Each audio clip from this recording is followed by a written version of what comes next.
مرتبہ رسول اللہ صلی اللہ علیہ وسلم اپنی بیٹی حضرت فاطمہ الزہرا رضی اللہ تعالی عنہ کے گھر پہنچے،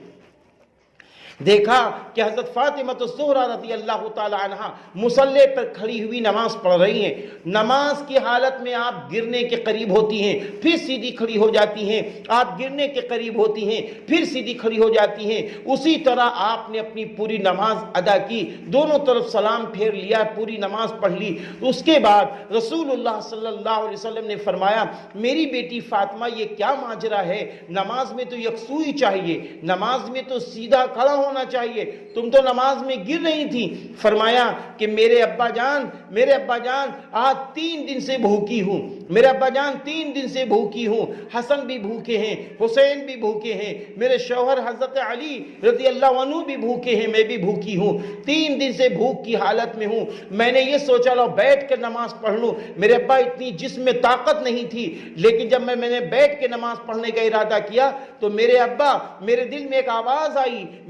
آواز آئی کہ قیامت کے دن کہیں ایسا نہ ہو میرا اللہ مجھ سے پوچھ لے آپ کے سامنے، اے نبی کی بیٹی فاطمہ، جب نماز پڑھنے کی باری آئی تو نے بیٹھ کے نماز پڑھ لی اور اپنے سارے کام کھڑے ہو کے کیے، اس لیے میرے ابا جان میں نے بیٹھ کے نماز پڑھ لی۔